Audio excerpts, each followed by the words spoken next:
Welcome back दोस्तों। आज के अपने इस वीडियो के अंदर दोस्तों हम आपको यहाँ पर आधार यूसेल से जुड़ी हुई जानकारी के बारे में दोस्तों यहाँ पर हम बात करने वाले हैं, क्योंकि दोस्तों आधार यूसेल के अंदर दोस्तों हर दिन कोई ना कोई यहाँ पर नई अपडेट देखने को मिलती है। साथ ही साथ दोस्तों यहाँ पर आधार ऑपरेटर और यहाँ पर आधार सुपरवाइजर के लिए भी दोस्तों यहाँ पर एक नई गाइडलाइंस और नई टाइम डेट यहाँ पर सेट कर दी गई है।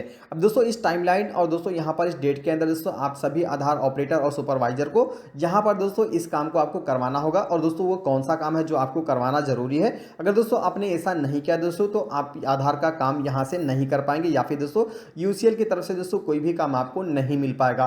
तो चलिए दोस्तों यहां पर हम समझ लेते हैं कि वो नई टाइमलाइन नई गाइडलाइंस क्या है। दोस्तों यहां पर हमारे जो सीएससी टीम के जो नवल किशोर शर्मा जी हैं आपको इसकी कंप्लीट जानकारी आपको यहां पर देने वाले हैं। तो चलिए दोस्तों वीडियो में अंत तक बनी रहेगा। चलिए दोस्तों वीडियो को शुरू करते हैं। सभी बीएलई भाइयों को मेरा नमस्कार। आधार प्रोसेस में पिछले कुछ एक समय से यूआईडीआई द्वारा यूआईडी अथॉरिटी ऑफ इंडिया द्वारा कुछ एक चेंजेस किए गए, जिसमें कि मेजर चेंजेस कुछ एक डॉक्यूमेंट प्रोसेस को लेके किया गया है जो एनरोलमेंट हम लोग करते हैं, और साथ में आधार सर्टिफिकेशन की प्रक्रिया में भी यूआईडीआई के द्वारा चेंजेस किए गए हैं। आधार सर्टिफिकेशन में अगर हम बात करें तो यूआईडीआई ने एक नया एसओपी जारी हुआ, जिसके अंतर्गत ये कहा है कि जितने भी ऑपरेटर्स जो कि एनएसईआईटी का एग्जाम करते थे, अब तक जो नॉर्मल प्रोसेस था उसके अकॉर्डिंग नॉर्मली ऑपरेटर्स चाहे वो चाइल्ड एनरोलमेंट के लिए एनरोलमेंट अपना एग्जाम देने जा रहे हो या फिर सुपरवाइजर या ऑपरेटर जो भी एग्जाम के लिए एनएसईआईटी के माध्यम से वो अप्लाई करते थे, डायरेक्टली अपना जो एनएसईआईटी की वेबसाइट है उस पर जाके अपने आप को रजिस्टर करते थे, और रजिस्टर करने के बाद में एज पर द स्लॉट जो भी स्लॉट उनको मिलता था और उस पर अपना एग्जामिनेशन जो भी उनका सेंटर नियर बाई, चाहे वो डिस्ट्रिक्ट उनके होम डिस्ट्रिक्ट में है या फिर नियर बाई जो डिस्ट्रिक्ट रहते थे वहां जाके अपना एग्जाम वो कर पाते थे। लेकिन यूआईडी ने अभी इसमें कुछ एक चेंजेस किए हैं। आपको मैं एक स्क्रीन शेयर कर रहा हूँ, उसके अकॉर्डिंग हम थोड़ा समझने की कोशिश करेंगे कि ये जो चेंजेस हैं यूआईडीआई की तरफ से हुए हैं, कोई ऐसा इसमें नहीं है कि पर्टिकुलर किसी रजिस्ट्रार विशेष या फिर किसी एजेंसी विशेष के लिए ये चेंजेस यूआईडीआई ने किए हैं। जैसे कि मैं आपको स्क्रीन पे आपको दिख रहा होगा सभी बीएलई भाइयों को, इसमें कुछ एक कैटेगरी टाइमलाइन बनाई गई है कि कौन ऑपरेटर या सुपरवाइजर कब एग्जाम अपना पास किए हुए थे और अब किसको जरूरत होगी किस टाइमलाइन तक। स्लैब वाइज देखा जाए तो अभी फिलहाल में 1 मई 2023 तक जितने भी ऑपरेटर्स जो कि जनवरी 2011 1 जनवरी 2011 से पहले जिसने भी चाहे वो सिफी का एग्जाम किया हो या एनएसईआईटी का एग्जाम पास आउट थे, ऐसे सभी ऑपरेटर्स को दोबारा से अपने आप को सर्टिफाइड करना है। एनएसईआईटी की वेबसाइट पे जाके वो अपना रजिस्ट्रेशन करें और री अप्लाई करें एग्जाम के लिए। एग्जाम दोबारा जब वो कर लेंगे तभी वो आगे काम कर पाएंगे। 1 जनवरी 2011 तक के जितने भी ऑपरेटर्स जो कि इससे पहले एग्जाम पास किए हुए हैं, तो ऐसे सभी ऑपरेटर्स को 1 मई 2023 तक अपने आप को दोबारा से पास करना है जो एग्जाम एनएसईआईटी कराता है। दूसरा सिलेब बनाया है 1 जनवरी 2011 से 31 दिसंबर 2013। इस बीच मतलब अगर हम देखें ओवरऑल तो 31 दिसंबर 2013 तक के जो पास आउट ऑपरेटर्स हैं, इससे पहले जिसने भी एग्जाम पास किया है, तो उन सभी ऑपरेटर्स को दोबारा से 1 अगस्त 2023 तक एग्जाम देना होगा। अगर वो एग्जाम नहीं देते हैं तो वो आगे कंटिन्यू नहीं कर पाएंगे। जो अभी आप यूसीएल पे काम कर रहे हो या फिर किसी भी एजेंसी के साथ काम कर रहे हैं, तो ऐसे सभी ऑपरेटर्स को ये जो टाइमलाइन दी गई है बियॉन्ड द टाइमलाइन उनको अपने आप को दोबारा से एग्जाम पास करना है, उस एग्जाम में दोबारा रीअपियर होना है। तीसरा, जो ऑपरेटर्स 31 दिसंबर 2016 से पहले एग्जाम पास किए हुए हैं, तो ऐसे सभी ऑपरेटर्स को 1 नवंबर 2023 तक की टाइमलाइन दी गई है। सेम 31 दिसंबर 2019 तक जिन लोगों ने एग्जाम पास किया होगा, तो उनको 1 फरवरी 2024 तक अपने आप को दोबारा से एग्जाम पास करना होगा। लास्ट जो टाइमलाइन है 31 दिसंबर 2022 तक की जितने भी ऑपरेटर्स हैं, ऐसे सभी ऑपरेटर्स को 1 मई 2024 तक अपने आप को दोबारा से एग्जाम करना है। तो ओवरऑल हम अगर इसको समझें तो ये प्रक्रिया के तहत तो आगे आने वाले 1 साल के अंदर जितने भी ऑपरेटर्स हैं सबको दोबारा से एनएसईआईटी के एग्जाम में रीअपियर होना अनिवार्य है। अगर वो जो ये टाइमलाइन दी गई है, जिस तरह से स्लैब बनाया गया है कि 2011 तक के जो ऑपरेटर्स हैं उनको तो अभी मई 2023 तक ही एग्जाम देना है, अगर वो नहीं करते हैं तो फिर वो आगे कंटिन्यू काम नहीं कर पाएंगे। चाहे वो नया अपना आधार सेंटर की बारे में सोच रहे हो या फिर जो हमारे एग्जिस्टिंग यूसीएल या फिर किसी भी एजेंसी के साथ जो काम कर रहे हैं, ऐसे सभी ऑपरेटर्स को दोबारा से आगे काम करने का मौका नहीं मिलेगा। तो सभी ऑपरेटर से अनुरोध है कि जो हमारे यूसीएल पे काम कर रहे हैं, ईएसके पे काम कर रहे हैं, अपना अपना जो सर्टिफिकेट उन्होंने पास किया हुआ है, उस सर्टिफिकेट पे डेट रहती है कि उन्होंने एग्जाम अपना पास कब किया था, तो अपने सर्टिफिकेट पे जो एग्जाम की पास आउट डेट है उसको चेक कर ले और उस पे जो डेट पड़ी है उसके अकॉर्डिंग अपने आप को दोबारा से एग्जाम में रीअपियर कर ले, जो भी टाइमलाइन है उसके अकॉर्डिंग। अदरवाइज उनका जो काम है वो बाधित हो सकता है, उन्हें काम करने में समस्या आ सकती है। हमने पिछले भी सेशन में अपने यूआईडी के द्वारा कुछ एक चेंजेस किए गए, चाहे वो एनरोलमेंट फॉर्म की बात करें या फिर डॉक्यूमेंट की लिस्ट जो अभी अपडेटेड लिस्ट है उसके बारे में हमने लास्ट सेशन में चर्चा की थी।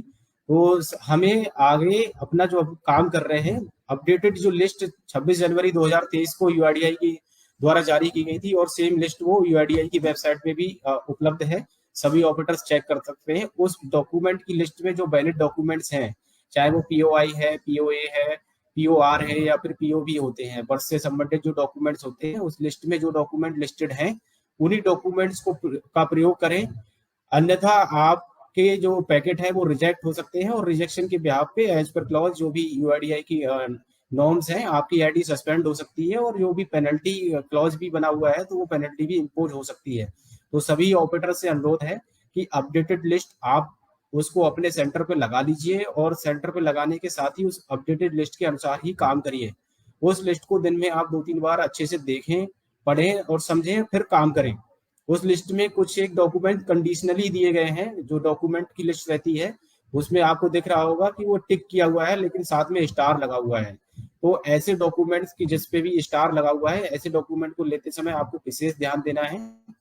ये स्टार का मतलब होता है कि कहीं ना कहीं उसमें कुछ ना कुछ आपको ध्यान देने की जरूरत है उसको यूज करने से पहले। जिस तरह से डॉक्यूमेंट की बात की मैंने आपसे कि डॉक्यूमेंट आपको अच्छे से देख के करने हैं, साथ में एनरोलमेंट फॉर्म यूआईडीआई के द्वारा एनरोलमेंट फॉर्म भी जो है वो एज ग्रुप वाइज शेयर किए गए हैं।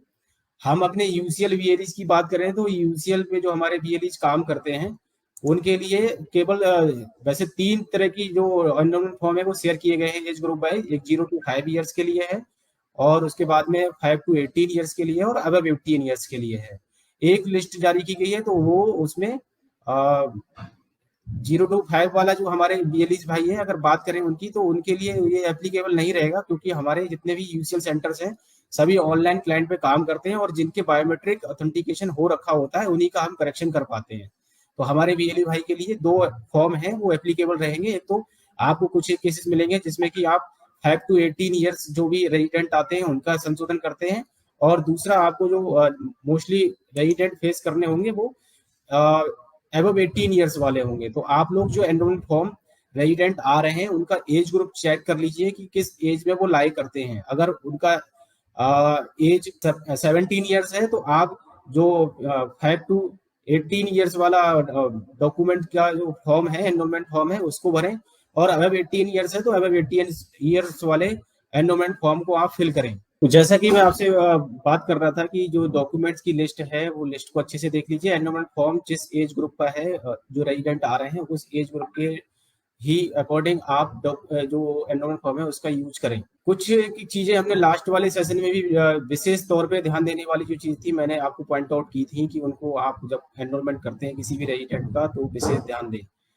सेम चीज मैं आपको फिर से दोबारा से दोहराना चाहूंगा। यहाँ पे कुछ एक जो डॉक्यूमेंट्स रेजिडेंट लेके आते हैं तो उसमें हमको जो ध्यान देने वाली जो चीजें हैं, मेजर ध्यान देने वाली, उस पर मैं आपको दोबारा से रिवाइज करा देता हूँ कि जो डॉक्यूमेंट्स लेके आते हैं रेजिडेंट उनके उनमें कुछ एक डॉक्यूमेंट ऐसे होते हैं जिनका वैलिडिटी होता है, टाइम पीरियड जो है वो वैलिडिटी, जैसे कि पासपोर्ट है या फिर जो स्टैंडर्ड सर्टिफिकेट भी अगर आप यूज कर रहे हो। अब वैसे तो अब स्टैंडर्ड फॉर्मेट जो यूआईडीआई द्वारा दिया हुआ था हम पहले नेम करेक्शन या किसी और पर्पज से भी यूज कर लेते थे, लेकिन अब पीओआई में उसको यूज नहीं करना है हमें। मेजरली जो है उसको हमें पीओआई ए के रूप में यूज करना है, एड्रेस रूप में वो यूज होगा और उस डॉक्यूमेंट की भी एक वैलिडिटी होती है 3 महीने तक ही, क्योंकि उस पे कॉर्नर पे जो स्टैंडर्ड फॉर्मेट है डेट का कॉलम रहता है, उस डेट पे डेट जरूर भरी हुई होनी चाहिए और 3 महीने तक ही वो स्टैंडर्ड फॉर्मेट वैलिड माना जाता है। इसके अलावा वाटर बिल है, टेलीफोन बिल है, इलेक्ट्रिसिटी बिल है, ये सभी जो डॉक्यूमेंट्स हैं इन सभी का भी 3 महीने पुराना ही वो चलता है। इससे ज्यादा पुराना वो बिल या फिर इस तरह के जो डॉक्यूमेंट है वो कंसीडर नहीं किए जाते हैं। रेंट एग्रीमेंट है, रेंट एग्रीमेंट जो बनते हैं तो उसका भी जो टाइम पीरियड रहता है वो एक्सपायरी पीरियड से पहले का ही बना हुआ होना चाहिए। एचओएफ बेस्ड कुछ एक हम लोग एनरोलमेंट करते हैं। एचओएफ बेस्ड में अगर हम बात करें, करेक्शन की बात करें, तो एड्रेस करेक्शन में ज्यादातर ये यूज होता है। इसके अलावा न्यू एनरोलमेंट में जो बच्चे होते हैं उनके साथ में इस चीज को यूज किया जाता है। करेक्शन में चूंकि हमारे यूसीएल पे जो बीएलई भाई हैं वो केवल अपडेट का काम करते हैं, तो करेक्शन में थोड़ा सा समझने वाली चीज है, अपडेट हम कैसे करते हैं। एचओएफ बेस्ड जो एनरोलमेंट होगा उसमें एचओएफ में एक डिक्लेरेशन है जो कि head of the family declaration अपने अकॉर्डिंग भरता है और डिटेल भरी जाती है। उसमें वो डिक्लेयर करता है कि मेरा जो भी वो फैमिली मेंबर है उसके साथ में उसका क्या रिलेशन है। तो एक तो यहाँ पे देखने वाली बात है कि पीओआर यूज होगा, और साथ में फिर जो एचओएफ बेस्ड वो रेजिडेंट का एड्रेस अपडेट जो कराने जा रहा है, उसके घर में जो भी उसके बच्चे हैं, उसके वाइफ हैं या फिर भाई बहन जो भी हैं, जो उसके साथ में रिलेशन शो करने वाला एक डॉक्यूमेंट है, वो वहां पे लगाना होता है हम लोगों को। और साथ में एक डिक्लेरेशन जो हेड ऑफ द फैमिली है वो देता है एड्रेस भर के, और जो एड्रेस उसके आधार में रहता है, एज पर आधार जो एड्रेस है उसका, वो उसको डिक्लेयर देते करते हुए अपने आधार में जो एड्रेस है उसको मेंशन जो डिक्लेरेशन है उसमें करेगा।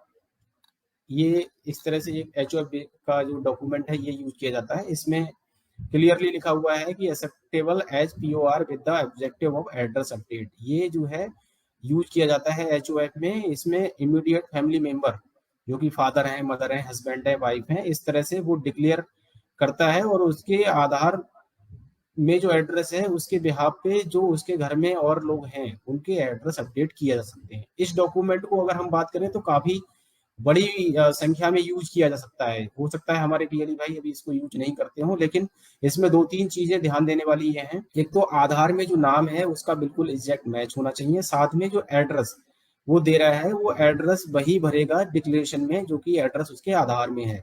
ऐसा नहीं कि आधार में एड्रेस कुछ और है और उसने डिक्लेरेशन भरते समय कुछ और एड्रेस दे दिया, और वो डिक्लेरेशन जो है उसके पीओआर के रूप में वहां पे यूज करना है।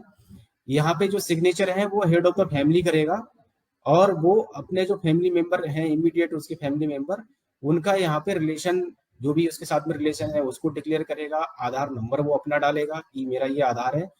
इस डॉक्यूमेंट की सेंसिटिविटी बहुत ज्यादा बढ़ जाती है क्योंकि इस डॉक्यूमेंट के साथ में कोई और डॉक्यूमेंट एड्रेस प्रूफ के रूप में यूज नहीं होगा। तो इसलिए यहाँ पे ये स्पष्ट लिखा गया है कि अगर इन केस वो गलत डिक्लेरेशन देता है कि ये मेरे साथ में इनका ये रिलेशन है, और गलत डिक्लेरेशन के साथ में उसका एड्रेस करेक्शन कराने की कोशिश करेगा, तो एड्रेस जो है करेक्ट नहीं हो पाएगा, अपडेट नहीं हो पाएगा। साथ में उसका आधार जो भी वो डिक्लेयर कर रहा है वो भी डिसेबल हो सकता है। तो यहाँ पे बहुत ही केयरफुली इस डॉक्यूमेंट को यूज करना होता है। अगर उसके साथ में रियल में वो रिलेशन है तभी इस डॉक्यूमेंट को यूज करें और उसका एड्रेस अपडेट करें।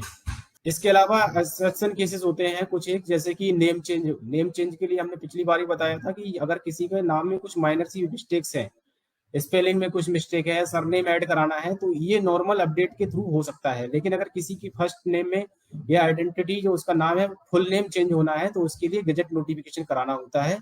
गजट नोटिफिकेशन के लिए एक डिफरेंट प्रक्रिया है। उसके लिए वो किसी भी आप उसको सजेस्ट करिए किसी वकील से, जानकार वकील से मिले, और वकील से मिलने के बाद में वो वकील उसको पूरी तरीके से सारी जो प्रोसेस है गजट नोटिफिकेशन की वो बताएंगे। इसके लिए जो लोकल न्यूज़पेपर है उसमें भी वो पब्लिश कराना होता है, और पब्लिश कराने के साथ ही समय समय पे स्टेट गवर्नमेंट या फिर सेंट्रल गवर्नमेंट के द्वारा गजट नोटिफिकेशन जारी की जाते हैं। उस गजट में उसका नाम लिस्टेड होगा, वो डॉक्यूमेंट यहाँ पे लगाना होता है।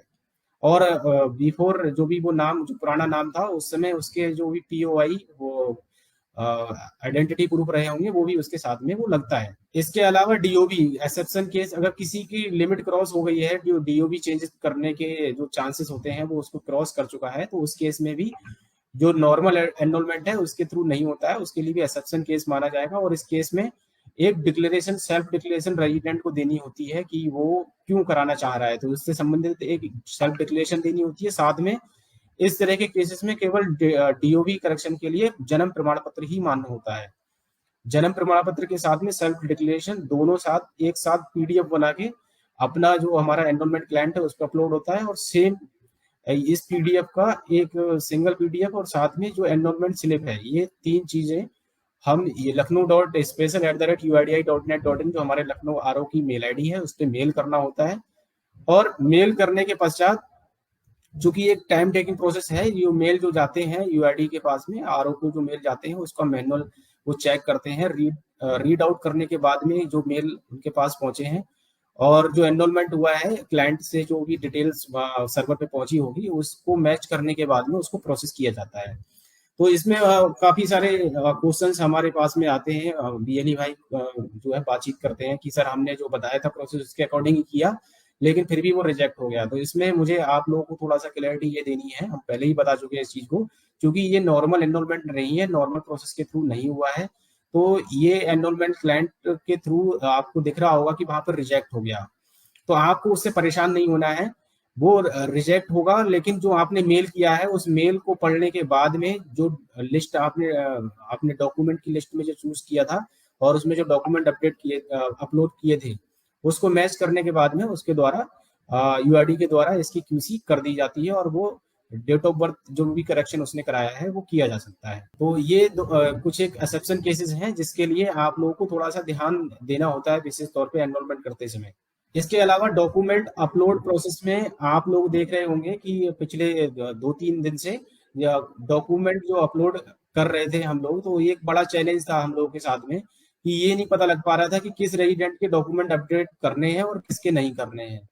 तो इसके लिए भी अभी क्लाइंट में जब से ये डॉक्यूमेंट की लिस्ट भी आप लोगों ने देखी है कि नई डॉक्यूमेंट की लिस्ट आ गई है, तो उसके अकॉर्डिंग क्लाइंट भी में भी कुछ चेंजेस हो गए हैं। जो आप लोग ड्रॉप डाउन में डॉक्यूमेंट की लिस्ट के अकॉर्डिंग जो चूज करते हो कि कौन सा डॉक्यूमेंट किस ऑप्शन पे आपको सिलेक्ट करके अपलोड करना है, तो उसमें भी चेंजेस हुए हैं। साथ में जो क्लाइंट जिन बीएलईज के जो ऑपरेटर हमारी काम कर रहे हैं एएसके पे या फिर ये अपना यूसीएल पे, तो उनका क्लाइंट का वर्जन अगर अपडेट हो गया है तो उसमें भी आप जब भी किसी का ऑनलाइन अपडेट के लिए ट्राई कर रहे होगे तो उससे पहले आधार नंबर डालने की एक पॉपअप विंडो आ रही है और उसमें आप जब भी आधार नंबर डालोगे तो तुरंत ही आपको वो शो करेगा सर्वर से चेक करने के बाद में कि जो रेजिडेंट है उसके डॉक्यूमेंट अपडेट करने की जरूरत है या नहीं। अगर जिनके आधार में जिन्होंने आधार बनवाया था पहले, कभी पुराना आधार हो चुका है और उसके बाद में कभी भी अपने डॉक्यूमेंट अपडेट नहीं कराए हैं, तो ऐसे सभी रेजिडेंट्स के लिए एक मैसेज आप आधार नंबर जब उसका डालोगे तो वो वहां से डिटेल फैच करने के बाद में ये शो करता है the Aadhaar needs document update, kindly upload proof of identity and proof of address documents. तो ये हमारे लिए थोड़ा सा आसान हो गया, जो चीज हम लोग चेक नहीं कर पा रहे थे कि रेजिडेंट का जो आधार है वो बने हुए कितना पुराना हो गया और किसके डॉक्यूमेंट अपडेट होने हैं। तो सभी ऑपरेटर्स से अनुरोध है कि इस पॉपअप को थोड़ा सा ध्यान पूर्वक पढ़ें और ऐसे सभी रेजिडेंट्स जिनके भी आधार में डॉक्यूमेंट अपडेट करने के लिए जो मैसेज आ रहा है, तो उनको सजेस्ट करें कि वो पीओआई और पीओए अपने आधार में अपडेट करा लें। ठीक है, अभी बहुत सारे आपके पास में रेजिडेंट्स ऐसे आते हैं जिनके केवल मोबाइल नंबर लिंक करने होते हैं। ठीक है, तो मोबाइल नंबर लिंक करना है तो आप चूंकि मोबाइल नंबर या फिर मेल आईडी के लिए किसी भी तरह की कोई डॉक्यूमेंट की जरूरत नहीं होती है, तो नॉर्मली जो रेजिडेंट है वो आपके पास में आते हैं और अपना आधार दिखा के अपना एनरोलमेंट फॉर्म भर के मोबाइल नंबर अपडेट करा लेते हैं।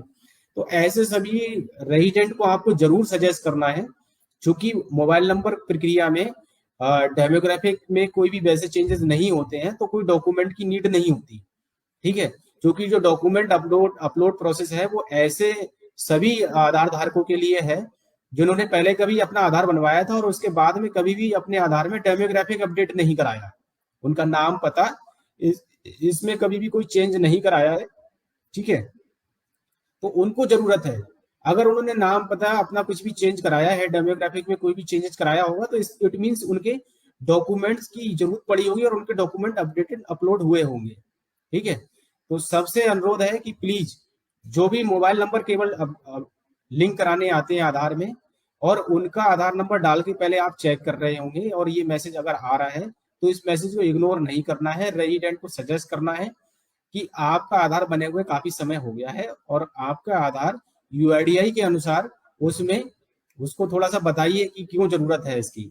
यूआईडीआई जो अथॉरिटी ऑफ इंडिया है, यूआईडी अथॉरिटी ऑफ इंडिया, उसके द्वारा एक सर्कुलर जारी किया गया है कि सभी रेजिडेंट जिन्होंने पहले कभी आधार बनवाया और उन्होंने बाद में कोई भी अपना डेमोग्राफिक अपडेट नहीं कराया है, ठीक है, तो डेमोग्राफिक अपडेट करा ले, इट मीन उनके डॉक्यूमेंट अपडेटेड होंगे।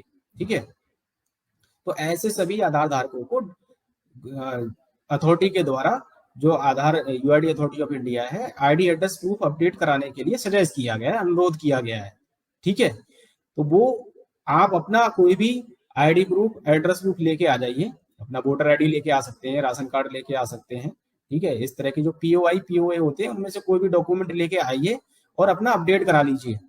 अगर वो अपने आपके सेंटर पे अपडेट कराने नाम पता इस तरह की चीज आया तो इसका मतलब वो डॉक्यूमेंट लेके आया होगा, तो फिर डेमोग्राफिक अपडेट करा लेगा तो उसको जरूरत नहीं है डॉक्यूमेंट अपडेट कराने की। ठीक है, यहाँ पे जरूरत किसको है? ऐसे सभी रेजिडेंट्स को है। पहले तो हम आधार नंबर डाल के जब भी अपडेट करने जाते हैं तो आधार नंबर उसका एंट्री करते हैं। एंट्री करने के बाद में आपको मैसेज देगा कि उसके डॉक्यूमेंट अपडेट करने की जरूरत है। अगर वो केवल मोबाइल नंबर लिंक कराने आया है तो आप उसको डॉक्यूमेंट अपलोड करने के लिए भी बोलिए और वो डॉक्यूमेंट लेके आए। और फिर आपने मोबाइल नंबर तो उसी समय उसका अपडेट कर दिया, लेकिन वो जाएं और घर से अपना कोई भी पीओआई पीओए लेके आ जाएं। सेम डे भी आप लोग दोनों ये एनरोलमेंट इस तरह की कर सकते हो। मतलब आपने मोबाइल नंबर अपडेट किया और फिर जो ऑनलाइन डॉक्यूमेंट अपडेट प्रोसेस है उस पर क्लिक करने के बाद में उसका डॉक्यूमेंट अपडेट कर दिया। इसमें बहुत ज्यादा आप लोग क्वेरी करते हो हम लोगों से कि क्या सर दोनों एनरोलमेंट एक साथ कर सकते हैं या एक दिन में कर सकते हैं? देखिए, एक साथ तो नहीं हो सकता। आप क्योंकि जो डॉक्यूमेंट अपलोड प्रोसेस है वो एक डिफरेंट प्रक्रिया है और डेमोग्राफिक अपडेट एक डिफरेंट प्रक्रिया है।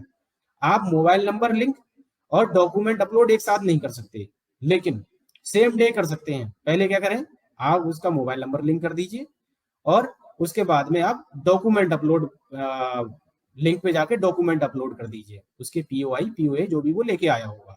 ठीक है, तो इसमें हमें बिल्कुल भी कंफ्यूजन में नहीं रहना है।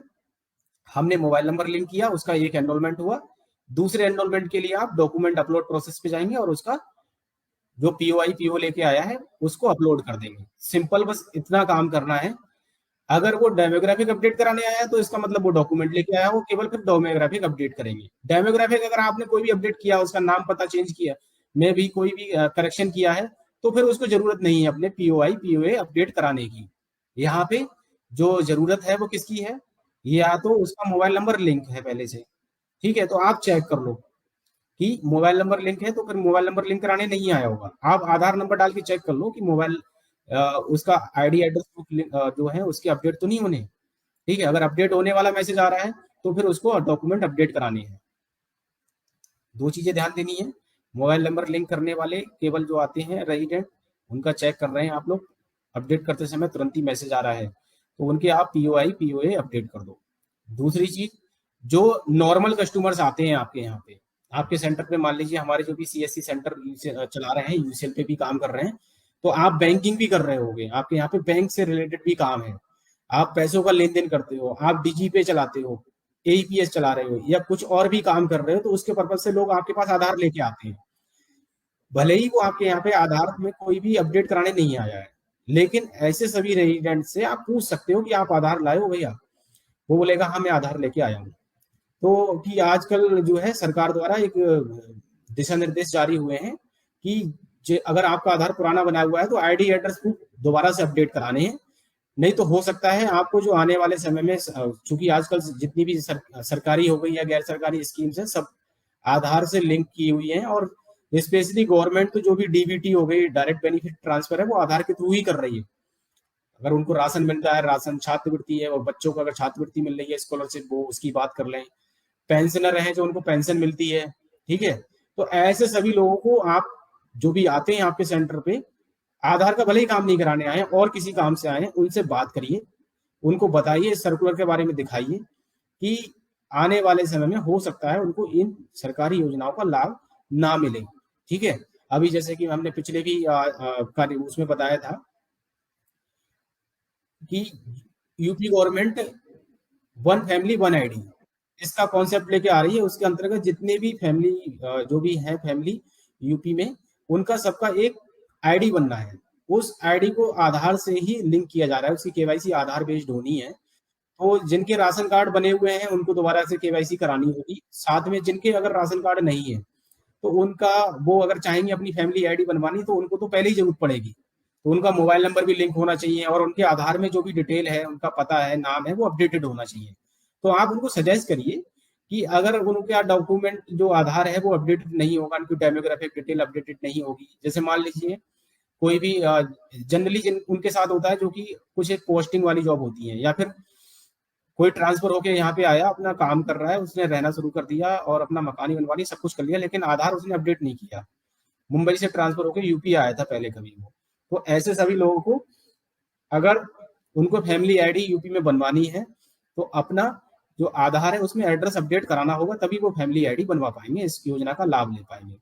तो आपको बस सिंपल सा, जो भी रेजिडेंट आपके यहाँ पे आते हैं, चाहे आधार का काम कराने आ रहे हैं या फिर आपके यहाँ पे पैसे निकलवाने आ रहे हैं, उनसे बात करिए, उनको बताइए, इस सर्कुलर के बारे में दिखाइए, एडवर्टाइजमेंट करिए, और डॉक्यूमेंट अपलोड प्रोसेस पे आप इस तरह से आसानी से अपने ट्रांजेक्शन बढ़ा सकते हो।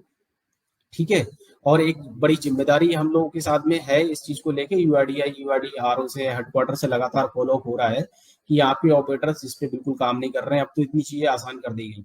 आप पहले बोलते थे कि अरे सर ये नहीं पता लग पा रहा है कि किसके होने नहीं होने, अब क्लाइंट जिनके भी अपडेट हो गए हैं तो उसमें से स्पष्ट दिख रहा है वो, आप आधार नंबर डालते हो तो तुरंत ये स्क्रीन आपको मिलती है, और उस स्क्रीन को देखने के बाद में आपको रेजिडेंट को कन्विंस करना है कि आप अपने पीओआई और पीओए अपडेट करा लें। ठीक है। तो सभी बीएलई भाइयों से अनुरोध है कि इस मैसेज को इग्नोर ना करें, आप रेजिडेंट को थोड़ा सा अवेयर करें, इसके बारे में जागरूक करें और उनको बोलें कि वो डॉक्यूमेंट अपने अपडेट करवाएं। ठीक है। इसमें बस जो हमने पहले भी आपको प्रोसेस बताया हुआ है और जो सावधानियां हैं इस प्रोसेस के दौरान रखनी है आपको, वो भी बताई हुई हैं कि डॉक्यूमेंट अपडेट करते समय आप रेजिडेंट का जो भी प्रेजेंट टाइम में वो डॉक्यूमेंट लेके आ रहा है और उसके आधार में जो डिटेल है उसको मैच कर लें। अगर उसमें कुछ भी मिसमैच है तो ऐसे डॉक्यूमेंट को आप एक्सेप्ट नहीं करेंगे। किस लेवल तक जो चीजें हैं वो एक्सेप्ट की जा सकती हैं उसके बारे में भी हमने आपको क्लियरली बताया कि नाम के अगर सीक्वेंस में कुछ चेंज है, ट्रांसलेशन से संबंधित, मतलब जैसे कि आप प्रोनाउंसिएशन से संबंधित कुछ एक मिस्टेक्स हैं तो वो किस लेवल तक या फिर कहाँ तक वो एक्सेप्टेबल है, बस उतना ही आपको एक्सेप्ट करना है। अदरवाइज अगर बड़े मेजर चेंजेस लग रहे हैं, आपको डिफरेंस लग रहे हैं, जो भी वो पीओआई पीओए लेके आया है या फिर आधार लेके आया है, तो ऐसे डॉक्यूमेंट्स को आपको डॉक्यूमेंट अपलोड में यूज नहीं करना है। फिर रेजिडेंट को सजेस्ट करना है कि वो अपना डेमोग्राफिक डिटेल अपडेट करवा ले। ठीक है। तो आज की मुलाकात सेशन में आज हमने केवल दो चीजों पे फोकसली बात की आप लोगों से। एक तो डॉक्यूमेंट अपलोड जो प्रोसेस है उसमें उससे संबंधित कुछ एक चेंजेस हमारे क्लाइंट पे हो गए हैं। आप आधार नंबर डालते हो तो इस तरह की विंडो आती है, इस विंडो का क्या यूज है और इसका क्या मतलब है। इसका मतलब जो डॉक्यूमेंट अपलोड फीचर पिछले कुछ एक समय से आपके साथ में इंट्रोड्यूस हुआ है, अक्टूबर से लगभग ये शुरू हो गया था, तो उस पर हमें काम करना है।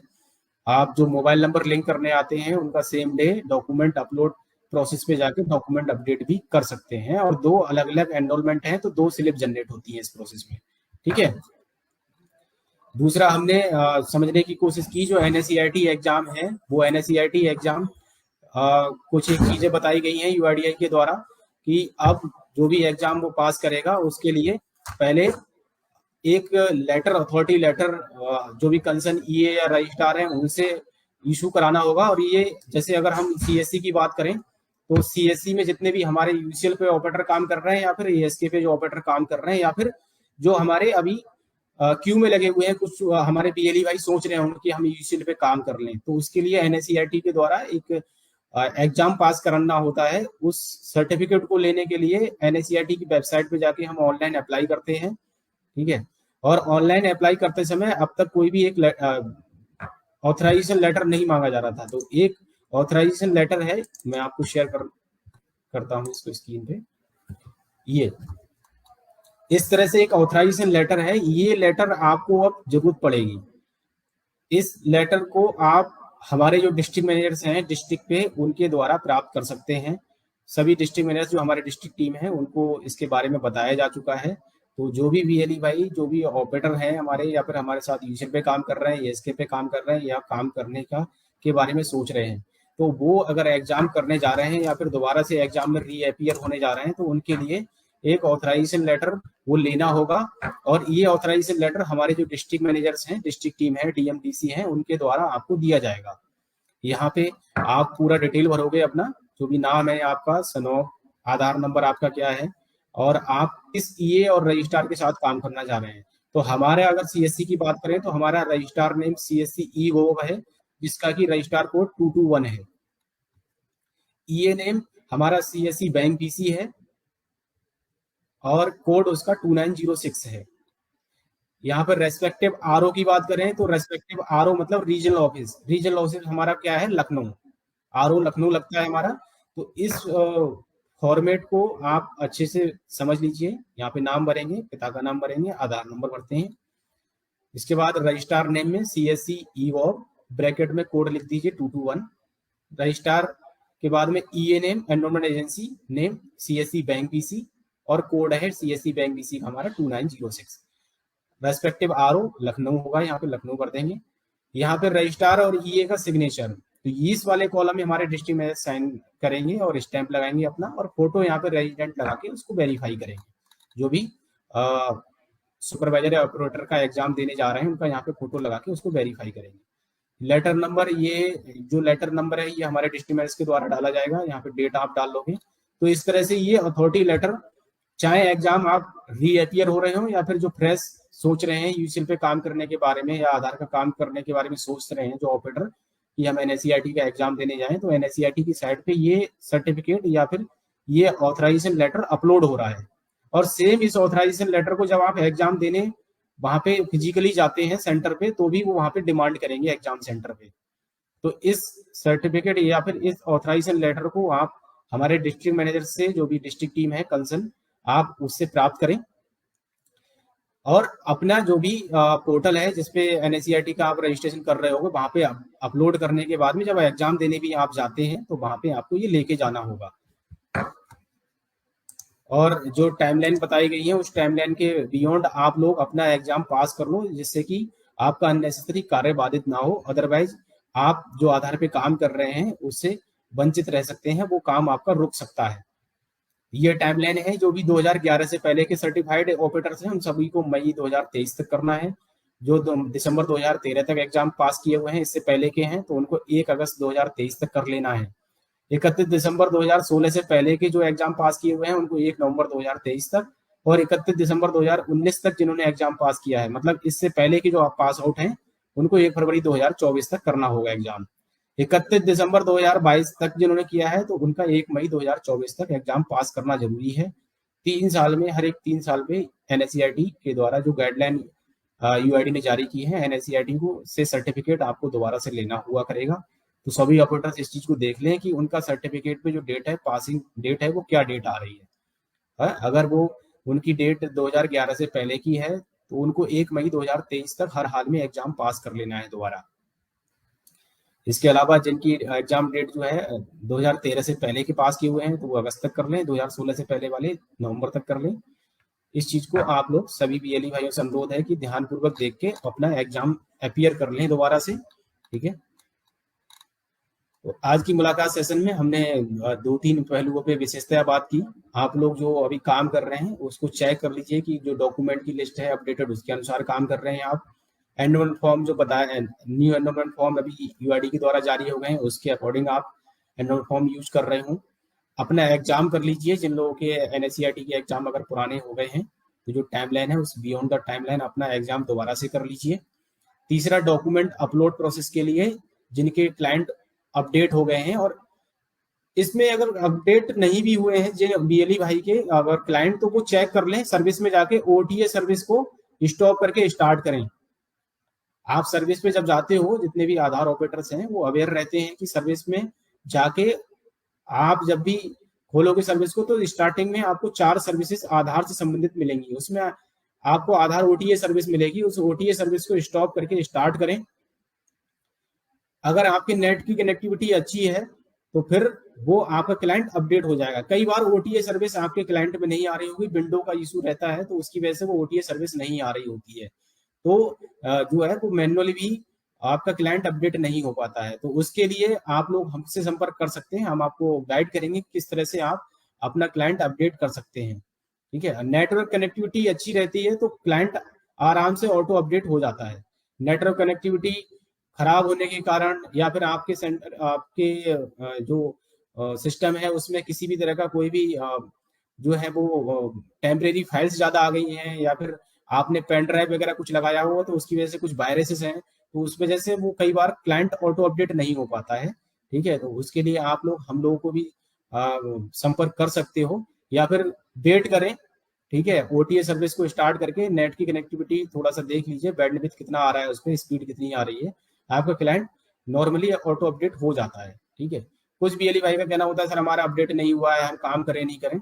तो सभी से यही कहना है कि अभी जो भी एनरोलमेंट क्लाइंट चल रहे हैं 166 या 166 से एबव जितने भी क्लाइंट हैं, 167 है, 168, 169, 70, 71, 73, 74 तक अभी क्लाइंट पहुंच गया है।